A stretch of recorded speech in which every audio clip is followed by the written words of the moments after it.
it's quite literally illegal for any European Union citizen to give him money as well. They want him to fucking die, basically. All in the name of Israel. If you give him money or food, you are violating European Union laws.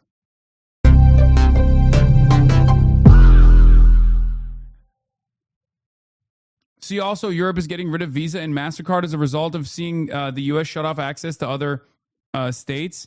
Europe is breaking up with Visa and MasterCard, and it's a $24 trillion problem. This is huge as well, because Visa and MasterCard are, at the end of the day, American companies. And because they're American companies, one of the things that Visa and MasterCard has been able to do effectively, and this is an unbelievable thing, okay? Visa and MasterCard, just like PayPal and Venmo, if you recall, I've described this to you before.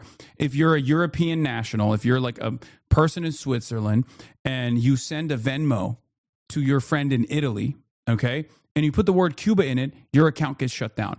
That's insane, right? Neither of these countries have a negative relationship with the state of Cuba at all.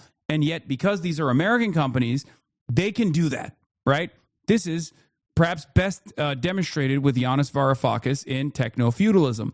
America basically has exported all of their tech products to the rest of the world and therefore have tremendous control over what people do in their own countries. This is a way to deny them sovereignty, right? Another incredible problem for Europe in its efforts to regain sovereignty, of course, is on Visa and MasterCard. One of the things that Visa and MasterCard did in coordination with the American State Department, in coordination with the American government and the Treasury, was that they applied tremendous sanctions to ICC prosecutors and ICC judges, okay? This was unfucking believable.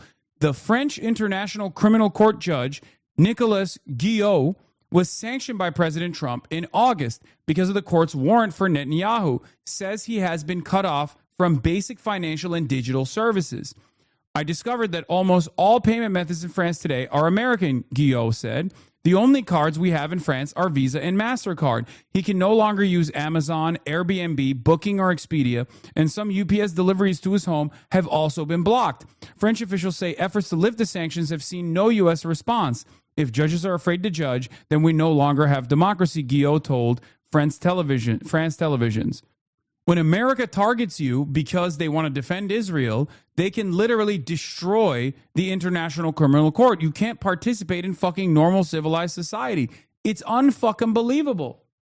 This is important. This kind of pressure is very important. Why is it very important? Because if Europe says no more Visa, no more MasterCard, okay, that's a fucking $1 trillion market for Visa and MasterCard. Visa and MasterCard now have two options.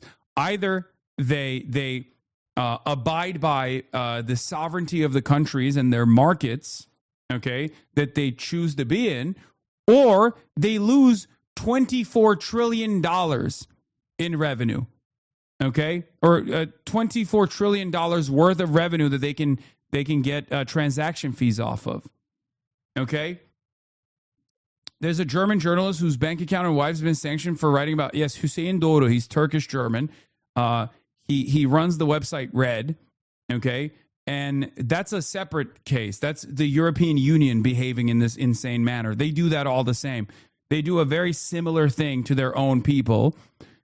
This is preposterous, says Yanis Varoufakis. A German journalist citizen has been depersoned by the European Commission for daring to write on the genocide, branding him a Russian asset. Having denied him the means of survival in his own country, they have now done the same to his wife. Putin is laughing his head off as the liberal democratic West is descending fast into the pits of fascistic authoritarianism. Hüseyin Doğru is a journalist. And he's done, you know, he's conducted award-winning documentaries, produced some. He's the founder of Redstream.net. Okay, Redstream.net and Hüseyin Doğru has been sanctioned by the European Union Commission. Now he can't leave the country. He's literally banned from leaving Germany.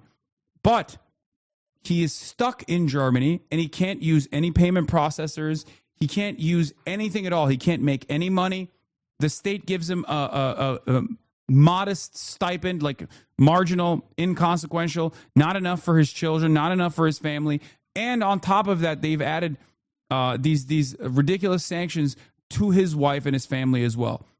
That's what the European government is doing. That's what the European Union is doing to this guy. Okay? Unbelievable nonsense.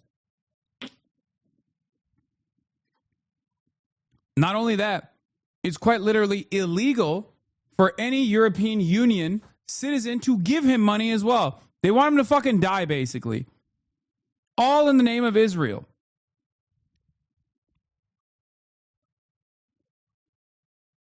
If you give him money or food, you are violating European Union laws.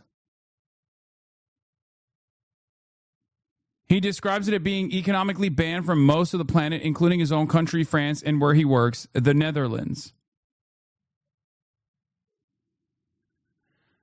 Le Monde is a long article describing, this is Nicolas Guillot.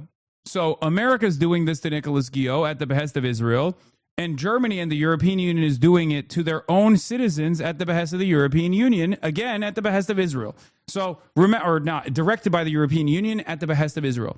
So, like, it's unfucking believable that the EU is doing it to their own citizens, while simultaneously America is doing it to, European Union member states and people as high profile as like French nationals who happen to sit as a judge on the International Criminal Court.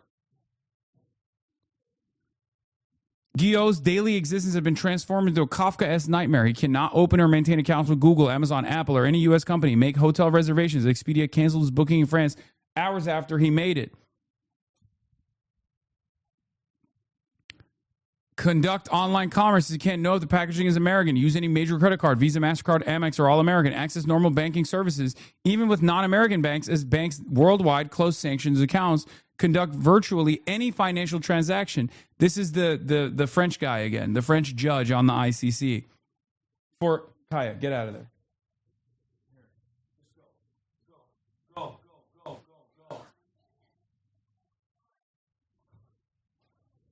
Sorry, my mom is outside and Kaya wants to go say hello.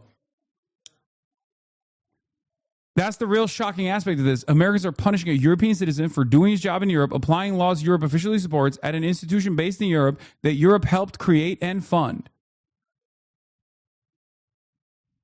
They're literally slowly killing him. And keep in mind, there's nothing he can do about it. He can't hire a lawyer because there's no money. And even if you could get a lawyer, he's not charged with any crime. So there isn't even anything a lawyer could go to court on. Yeah. And Europe is not only doing essentially nothing to protect them, they're actively enforcing America's sanctions against their own citizen. European banks are closing his accounts. European companies are refusing him service. This is literally the same exact thing that America has done to every single Cuban and just Cuba in general. Okay? That's the level of torturous control that America has around the globe, which is precisely the reason why when people go, oh my God, I can't believe it. This is like, how is this? You claim that there's a sanctions process here. Like, America doesn't have control over everything. No, it does. This is what it means to be a hegemonic superpower. If you want to defend Israel and you want to go to these depths, these lengths to defend Israel, you can do it. Hopefully, this will cause European leadership to reconsider their unholy allegiance that denies them of their own sovereignty and their own dignity, and actually causes some financial harm to Visa and MasterCard. It's unbelievable.